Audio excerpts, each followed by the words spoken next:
오늘 고린도전서 14장 26절부터 30절 말씀에 의지하여 품위와 질서가 있게 하라 라는 말씀 제목으로 함께 은혜를 나누고자 합니다. 우리는 2026년을 살아갑니다. 2026년을 살아가는 이 시대에 우리의 삶에서 없어서는 안 되는 것이 있습니다. 어떤 것일까요? 성경책인가요? 아니요. 바로 스마트폰입니다. 이제 스마트폰은요, 단순한 연락 수단을 넘어서 은행 업무도 보고요, 쇼핑도 보고요, 업무 처리도 하고요, 심지어 우리 이 성경책도 스마트폰 안에서 또 해결하시는 분들도 많습니다. 또 이 스마트폰을 통하여서 찬양도 듣고, 이처럼 우리의 일상의 모든 순간과 함께하는 것이 스마트폰입니다. 아침에 눈을 떠서 밤에 잠이 들 때까지 우리의 손에 이 스마트폰은 잠시도 떠나 있지 않고 하루에도 수십 번, 많게는 수백 번씩 이 액정 화면을 바라보며 정보를 얻고 영상을 보고 또 사람들과 소통합니다. 그야말로 우리의 삶의 필수품이 되었습니다. 이 스마트폰은요, 매년 업그레이드 됩니다. 매년 새로운 폰이 쏟아져 나옵니다. 이 새로운 폰이 출시되어 많은 사람들이 또 새 폰을 구입합니다. 자, 이제 이 폰을 새로 사면 가장 먼저 하는 일이 있습니다. 무엇일까요? 가장 먼저 하는 일. 네? 그쵸. 뭐 옮길 수도 있겠죠. 그런데 내 손으로 먼저 하는 것이 무엇일까? 바로 액정 필름을 붙이는 거예요. 보호 필름이나 강화 유리를 붙이는 것입니다. 요즘 나오는 필름들은요, 기술이 너무 좋아서 얼마나 좋은지 화면 위에 붙여도요, 붙였는지 붙이지 않았는지 모를 정도로 투명합니다. 그런데 이 보호 필름의 진짜 가치는 어디에서 올까요?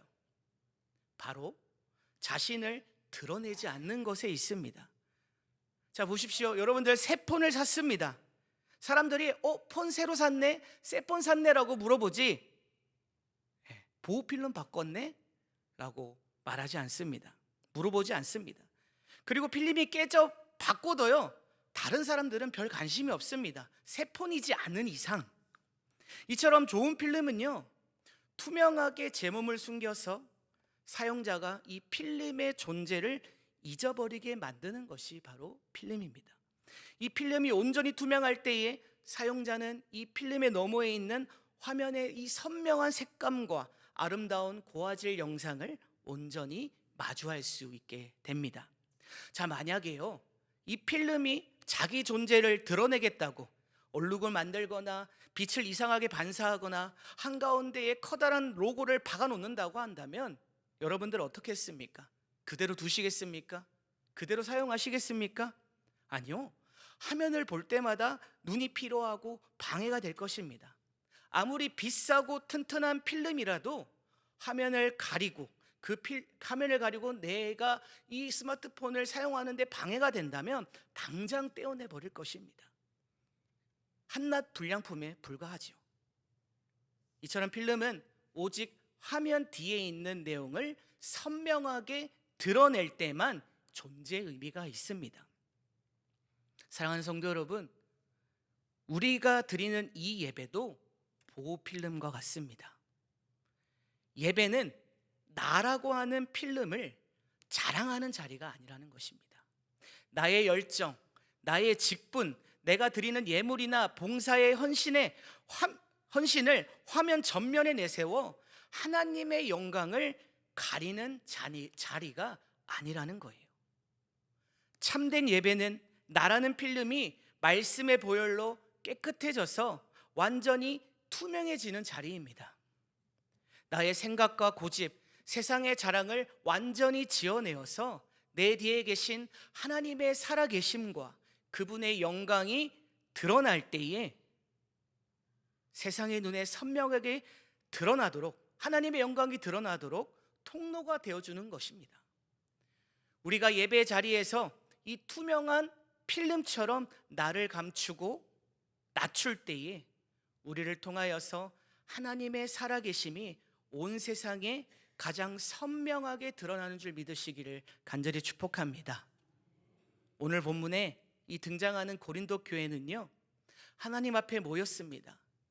그렇지만 어느새 하나님보다 자기 표현이 더 커졌어요. 은사는 많았지만 덕은 세워지지 않았습니다.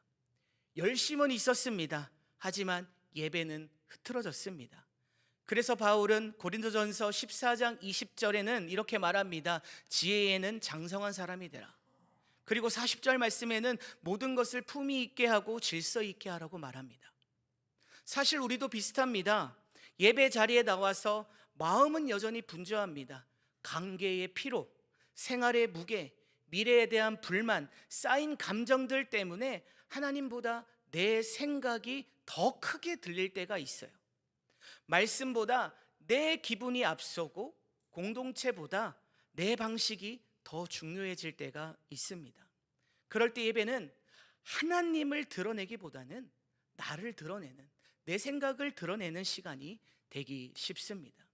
오늘 본문은요, 우리에게 이렇게 질문합니다. 너의 예배는 누구를 드러내고 있느냐? 이 질문에 사도 바울은 20절 말씀에 이렇게 말합니다. 함께 읽어볼까요? 20절입니다. 시작. 형제들아, 지혜에는 아이가 되지 말고 악에는 어린아이가 되라. 장성한 사람이 되라. 아멘. 당시 고린도 교회 성도들은 이 예배 안에서 방언이나 예언 같은 화려한 영적 은사를 행하며 자기 자신을 드러내고 자랑하기에 바빴습니다. 내가 얼마나 신령한지, 내가 얼마나 대단한 믿음을 가지고 있는지 회중 앞에 뽐내었습니다. 이에 대해 바울은 지혜의 장성한 사람, 즉 영적으로 철이 든 어른이 되라고 권면합니다. 철부지 아이들은요, 늘 이것 좀 봐주세요, 나 이거 잘하죠 라고 관심을 자기에게 집중시키려고 합니다. 그러나 영적인 어른은요 예배의 주인공이 내가 아님을 압니다. 바울이 말하는 장성한 지혜는 예배의 자리에서 나를 지우고 오직 하나님만 드러나시도록 나의 은사와 열정을 통제할 줄 아는 성숙함을 의미하는 것이죠. 이어 악에는 어린아이가 되라고 말합니다. 나를 드러내려는 영적 교만을 버리라는 것입니다. 바울이 말하는 악은 이 도덕적인 재만을 뜻하지 않습니다. 앞서 말씀드린 대로 예배의 자리에서 하나님이 아닌 나의 의, 나의 체면, 나의 직분을 드러내려는 이 영적인 교만과 시기, 질투까지 포함하는 것입니다. 아이들은요, 악한 꾀를 낼 줄 모르는 것처럼 예배자는 나를 드러내기 위한 계산과 욕심이 있어서 어린아이처럼 무지하고 순수해야 합니다. 어떻게 하면 내가 돋보일까라는 그렇게 고민하는 악한 중심을 버리고 오직 하나님의 영광을 순전하게 바라보는 것이 악의 어린아이가 되는 예배자의 모습일 줄 믿습니다.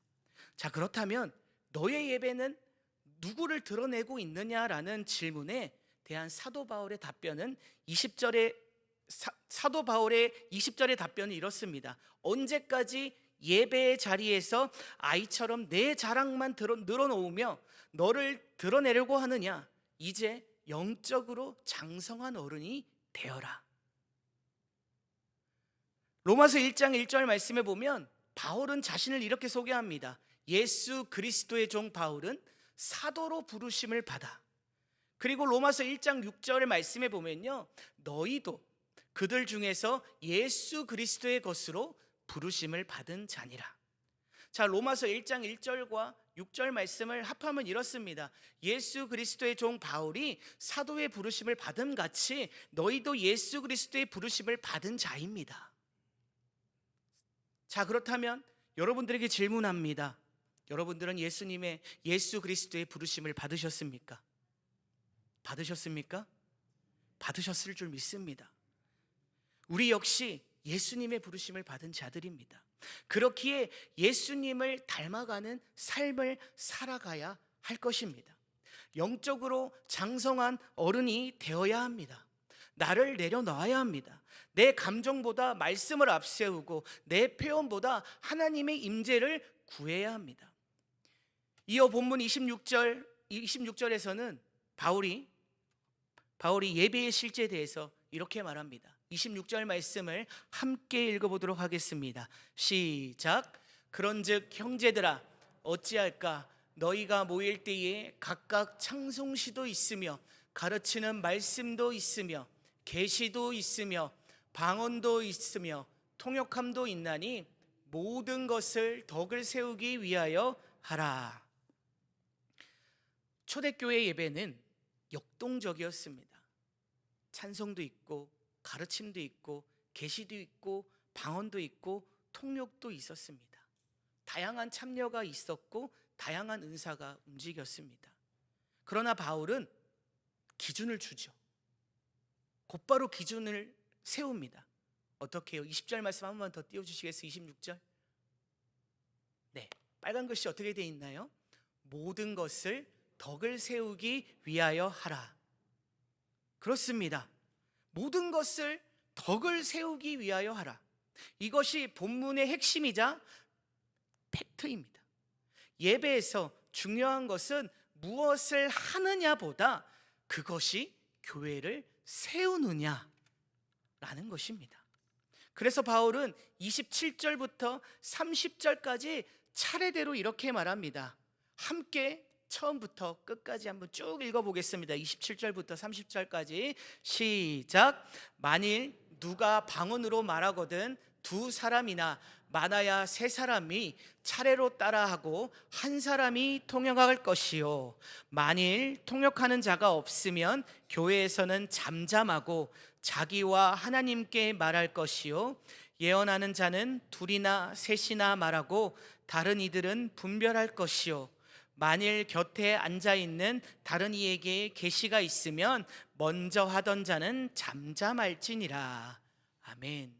그렇습니다. 바울은 방언도 두세 사람 차례대로 또 통역이 있을 때만 하라고 합니다. 예언도요 두세 사람이 하고 다른 이들은 분별하라고 합니다. 먼저 말하는 사람도 잠잠할 수 있어야 한다고 말합니다. 이유는 분명합니다. 하나님은요 무질서의 하나님이 아니시고 화평의 하나님, 질서의 하나님이시기 때문입니다. 여기서 중요한 사실은요 질서는 성령의 반대말이 아닙니다. 성령의 역사는 혼란과 무질서로 증명되지 않고 덕을 세움과 화평으로 나타납니다. 오히려 질서는 사랑이 움직이는 방식이라는 거예요. 내가 조금 멈추면 다른 사람이 살아납니다. 내가 조금 낮추면 공동체가 살아납니다. 내가 조금 낮추면 우리 교회가 살아난다는 거예요. 내가 낮아지면 우리 목장이 우리 또 속한 기관이 살아난다라는 겁니다. 이처럼 질서는 사랑이 함께 자라갈 울타리라고 하는 것입니다. 자기 은사를 드러내어 자랑하는 교회가 건강한 교회가 아니라 서로의 덕을 서로 사랑으로 세우는 질서가 있는 교회가 건강한 교회라는 것입니다.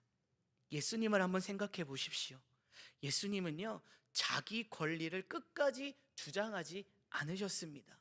자신을 낮추시고 죽기까지 복종하셨습니다. 그 순종으로 교회를 세우셨습니다. 그러므로 예배에서 내 목소리를 조금 낮추고 공동체의 유익을 먼저 생각하고 내 방식보다 교회의 덕을 앞세우는 것은 단순한 예절이 아닙니다. 그것은 예수 그리스도를 본받으려고 애쓰는 사람이며 십자가를 배운 사람의 모습이라는 거예요. 그렇기 때문에 우리는 결단해야 됩니다. 주님, 저를 통하여서 우리 교회가 우리 가정이 더 평안하게 하여 주시옵소서. 내가 예배의 중심이 되지 않게 하시고 그리스도의 몸이 세워지게 하여 주시옵소서.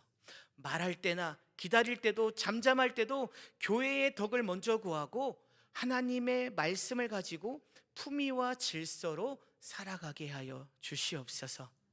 사랑하는 성도 여러분, 우리가 이렇게 결단하고 나아가시기를 간절히 축복합니다.